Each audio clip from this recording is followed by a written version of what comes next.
This is me eating bison ribs smothered in a spicy blueberry barbecue sauce. Whoa! And something mouth-wateringly incredible called a posu bowl. And a fry bread taco. What do all these foods have in common?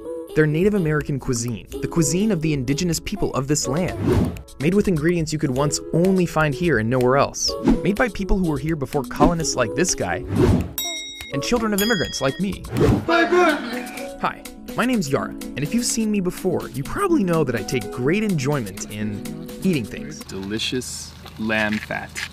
Before I made this video, I'd never eaten a legit Native American meal made by the Native community, which is strange because I grew up in the San Francisco Bay Area, and it's pretty cosmopolitan here.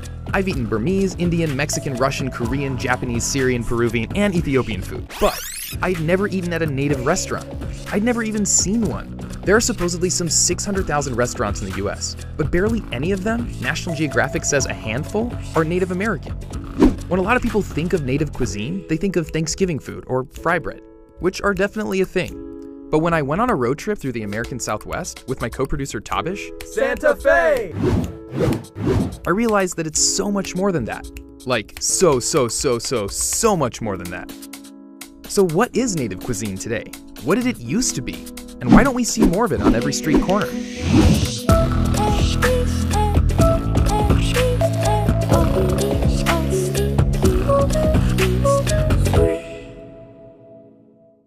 So what's a Native American restaurant actually like? To show you, we're gonna start our story here, in Colorado. We have arrived in Denver. At like 3 in the morning with very little sleep. We just drove for 8.5 hours. The redness of my eyes. So we are going to Tokape, which is a Native American restaurant, and that's where we met Ben. We're very late. He's a member of the Osage Nation. In 2008, he and his business partner Matt opened their first restaurant, and now they have 2 locations and a food truck. So they give us a behind-the-scenes look at what their food's like. We are in the kitchen. Oh my God, something is on fire. Wow. So we are setting what on fire? Cedar. We need to burn down a little bit more into ash. Okay. And then we're gonna mix it in that blue corn. We're gonna make blue corn mush. We'll get some water and we'll have to move to the stove. So this is the most important part, watching it come to a boil. I'm stirring the water. If this is not that exciting, we can do something else. Oh. This is way more exciting than watching water boil. We cook them in a bison stock that we make, so it really is the flavor of the animal. And we covered them in this incredible, like seriously incredible, spicy blueberry barbecue sauce. Ooh. That's all right.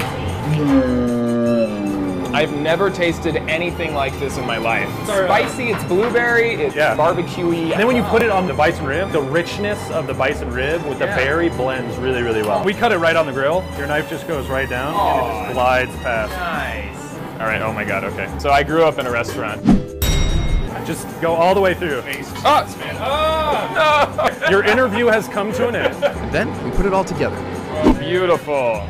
So this is a ojapi, like a Northern Plains berry jam, you could say. That's beautiful. Look at those colors. Shall we? Dude, you're killing me. Is it good? First with the sauce, now with this. Let's try the ribs. Man, the texture of the meat, that sauce. Okay, I'm just gonna take this. I was gonna say, I was about to have a bite. All together now. But there was more. Today we're gonna make our posu bowl. Okay. We're gonna do a base of the wild rice. Black beans or pinto beans, do you have a preference? Shredded bison. Yes. Hominy, it's a white puffy corn, cranberries, cilantro, red onions, yellow squash, zucchini, and jicama. Some green chilies. Elderberry vinaigrette.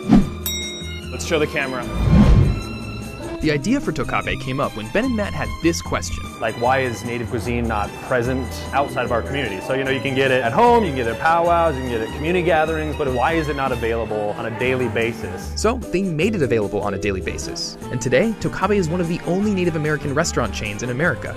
I mean, I wish we could have shown you how they make their fry bread taco with bison, or their pozole soup with plump hominy, or their sweet fry bread nuggets, and their slightly charred soft bread called bannock. So good. Native cuisine has been around for thousands of years, but the food we had at Tokabe, that's something totally new. Native food professionals are taking ancestral ingredients and combining and preparing them in new ways around the country. You know, we're the oldest cultures on this land, but in many ways we have the youngest cuisine. And the reason for that is it's not clearly defined outside of like our communities. But how did this new Native American cuisine come about? And what exactly makes it, well, Native American? For that, I've got to rewind and tell you how we ended up here. Our journey actually started in New Mexico. Welcome to Albuquerque. This airport is so festive. We're here to cook with a master of Southwest Native American cuisine who's a chef slash photographer slash PhD. Dang! We are on our way to Santa Fe tonight. There are Chili's next to our hotel room. What? We are here to interview Lois Ellen Frank. Hey! Lois is part of the Kiowa Nation on her mom's side and Sephardic Jewish on her dad's side. She owns a catering company specializing in Native cuisine, and she runs it with Chef Walter Whitewater, who's from the Navajo Nation. Together, they host exclusive dinners showcasing a unique take on ancient recipes. Recipes Lois included in her award-winning cookbook. Native American cuisine has evolved over 10,000 years. And it's super diverse. There are over 570 federally recognized tribes in the US, each hailing from different regions. Tribes in the Great Plains might have eaten bison and chokecherries. In the East, they consumed wild turkeys, turtles, and other small game. And those in the Pacific Northwest had access to multiple types of salmon and wild onions.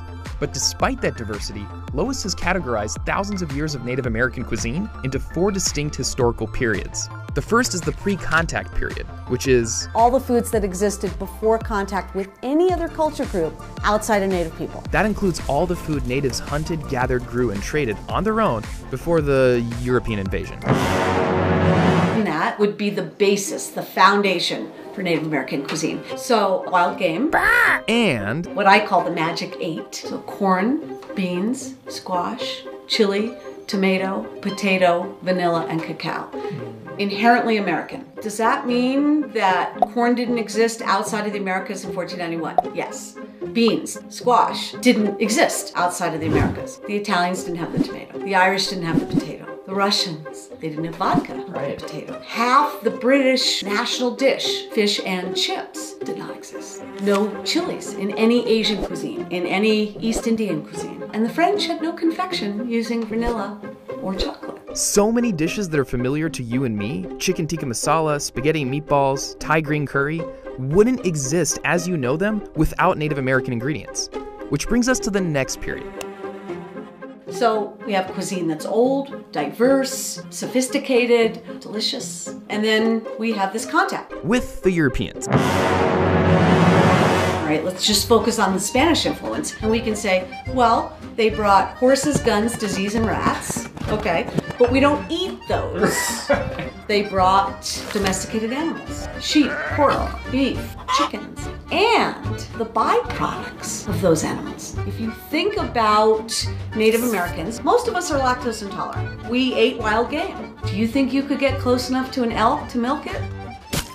After a few centuries of this food exchange, native ingredients spread throughout the world. But as that happened, Native Americans were being robbed of their land. Millions and millions of immigrants were coming to the United States. And maybe that's a good thing for the immigrants, but not such a good thing for Native people. These new settlers really, really wanted land. And they pillaged, plundered, and killed natives and burned down their towns to get their hands on it. The US government played a massive role too. They even passed something called the Indian Removal Act. And one of the biggest atrocities they committed came to be known as the Trail of Tears. Starting in the 1830s, tens of thousands of natives in the Southeast were forced to march thousands of miles in harsh conditions. Thousands upon thousands died. Those that survived were confined to a designated Indian territory, right around here. And over the next few decades, even more tribes were crammed into this space. My tribe is evicted and moved to Indian territory. And the land the US government confined them to, little by little, even that was seized by the settlers. Other tribes were being forced onto plots of land called reservations as a way to control them. Once there, they couldn't hunt, gather, or grow traditional foods like they used to. This is when a lot of native cuisine was lost. Whenever you're displaced, you lose traditional knowledge surrounding where you've been living for thousands of years, what foods grow, what animals are there, when to plant, when to harvest. Now, native people were living on unfamiliar land, forced to live without the resources they used to have. So the government steps in and issues commodity foods, starvation foods, army rations to keep them alive, barely. We call this the government issue. The government issued foods for survival. These were ingredients like flour, lard, coffee, and sugar. Foods that were completely different from what natives were used to, with far less nutritional value than their own traditional cuisine. Out of this period, fry bread's born. And so fry bread is an interesting native food, an imposed government food that we use for survival. Those elders, if they didn't come up with this bread, maybe they would have perished. But it also represents colonization. That history is why some native chefs use fry bread and others don't. And that brings us to the last period, the one we're in now. It's what Lois calls new Native American cuisine. Now, native chefs around the United States are classically trained, equal to their European counterparts, and we are choosing what ingredients from what period we want to put in our menus. I can construct menus from any of those periods, all of those periods, and the way we present them are very new. So we helped them prep for one of their big events. What are we making today? Roasted chilies. I'm stuffing bison inside of it. Ooh. It needs a starch because that holds together. I use quinoa. The native people always tell you, like, don't cook it when you're angry, you know, or you'll make the food bitter.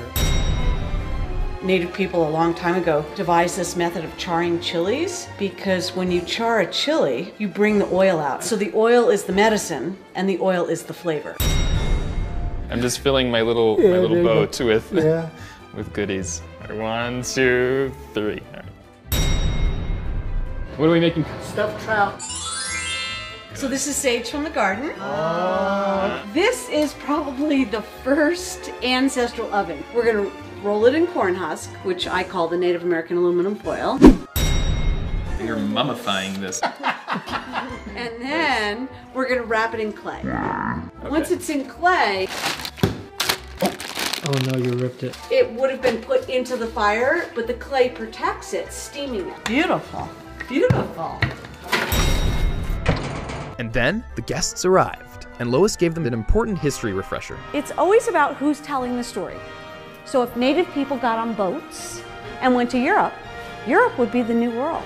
And then we ate.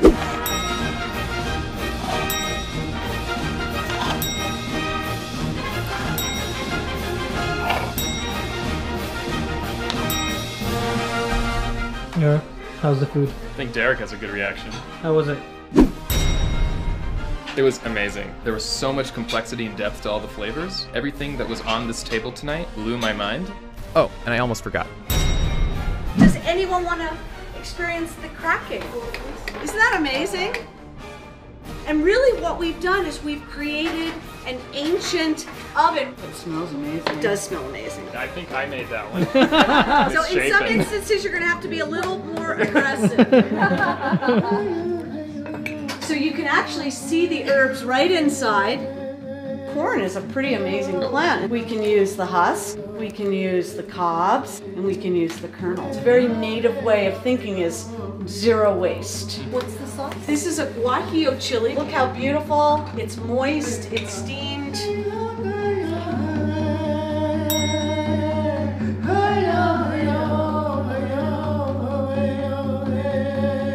I didn't just want to attend an event, eat the food, and move on. I wanted to know more about the people behind that food and their history.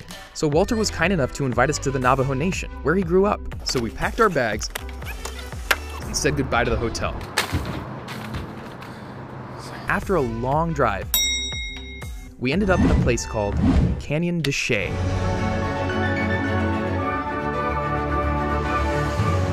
It's all here. It's all right there, the voice. Oh, that is phenomenally beautiful. Wow. Canyon de Chelly is a sacred site for the Navajo, especially because of the towering spider rock. Legend has it, the rock was home to Spider Woman, who taught the Navajo the art of weaving.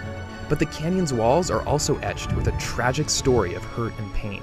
This land and your connection to it. What happened here 150 years ago? People took the long walk. In the 1860s, thousands of Navajos and some Apaches were violently removed from their lands. They were forced to march to what was essentially a concentration camp in southeastern New Mexico. I believe they called it the New Mexico Trail of Tears. Everything was taken away from us. Hundreds of Navajo died during the long walk. They were starved and raped and shot if they couldn't keep up. That included pregnant women and the elderly. And the story at Canyon de Chelly, a Navajo stronghold, was particularly horrifying. The American military carried out a scorched earth campaign. They slaughtered the Navajo's sheep, burned their crops, and starved them until they surrendered. When they seen their crops, their animals being destroyed, taking that long walk without food and water, when that happens, when everything is taken away from you, it shatters everyone, you know? The Navajo eventually arrived at the camp, but the land wasn't fit for farming and hunting was difficult there. They had no choice but to abandon their ancestral foods and survive off of nutritionally poor US military food rations. As a result, over 2,000 of them died of disease and starvation. Eventually, the US government released those that survived. But like other tribes, they were then confined to a reservation, which has today become the Navajo Nation. These forced removals of Native people were guided by a racist ideology known as manifest destiny, that somehow this land belonged to white settlers, and only white settlers, through some sort of divine order. Even to this day, some of the old people talk about what happened and how we're going to carry on our traditional ways that we used to have. So much of Native culture was passed down by word of mouth. But being robbed of their land, their way of life, being killed and forced onto reservations, that led to the loss of a lot of cultural traditions, including culinary ones. The repercussions of that brutal colonial past are apparent as soon as you drive onto the reservation. Not only is there a severe lack of Native restaurants here, there's, well, a severe lack of everything food-related. The Navajo Nation is a food desert. There are only about 10 grocery stores in the entire area of nearly 28,000 square miles. And 80% of the foods in those stores have little to no nutritional value. Driving around the reservation, it's hard to find much else besides fast food. Native people's traditional diets have been decimated by years of colonization, and this has led to extremely high rates of obesity and diabetes. Today, Native Americans are twice as likely to get diabetes as someone who's white.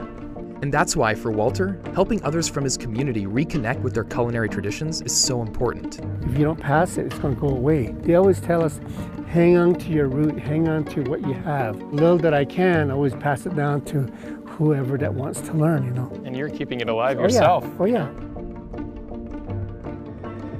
Before we left the Navajo Nation, Walter taught me how to cook this incredible dish of lamb chops in a chili honey glaze.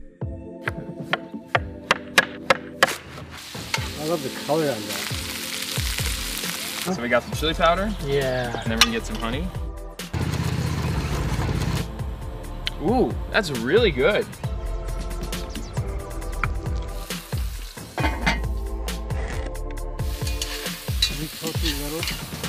Look at that. Pine nuts are also very much Navajo ingredient. And the food was so tasty, especially this delicious piece of Lamb fat. After cleaning up, high-fiving Walter, Thanks so much. and feeding bones to some stray dogs, No, it's there. we were on our way to our final destination, the place where this video started. The drive there was very pretty and exhilarating. And we zoom into the cows, dude. So many cows. And if you remember, I was pretty delirious by the time we arrived. Oh my god, it is late. So we're back at Tokabe with Ben and Matt, where we ate this, and this. But let's go back to that initial question that inspired this whole trip. So in a lot of big cities across the country, we have Chinese restaurants, we have Italian restaurants, we have Mexican restaurants, but we don't have a Native American restaurant like on every street corner. Why is that? I think for so long, the food was very much held within the community. Mom's cooking, grandma's cooking, dad's cooking. We didn't have a lot of other restaurants to really look towards to like design ourselves off of, to build off of. And remember, that has a lot to do with the centuries of ruthless colonization that devastated Native food culture. The forced removals, the killings, the rupturing of ancestral traditions that date back thousands of years. So now we're at this place where they're native chefs. I mean, like really successful, highly skilled native chefs. And we can really create what we want the food to be, and we can create it in a restaurant environment that not only tells the story of the food, but tells the story of the people and really has like the heart of it. Because what we do at the end of the day is we represent people, and that really needs a part of what the food is. Chefs like Lois, Ben, Walter, and others are bringing about a revival of Native American cuisine. and restoring it to its rightful place. And while the new native restaurant scene is still emerging, native food is already, in a sense, everywhere. It's in your pasta, it's in your curry, and it's in your dessert. Everyone's cuisine owes something to Native Americans. And who knows, maybe someday soon, we'll have Native American restaurants, run by Native people telling their own stories, on every street corner in every major city across this country. Because, seriously, you need to try this incredible spicy blueberry barbecue sauce on these incredible bison ribs. Hey, I have a beard. Anyway, you guys, native cuisine is really, really good. If you haven't tried it, just like I hadn't, try to find a Native American restaurant near where you live. Drive there, commute there, run there, try to find a way to get there because it may very well blow your mind. And hey, if you want more videos like this, make sure to click that red subscribe button below.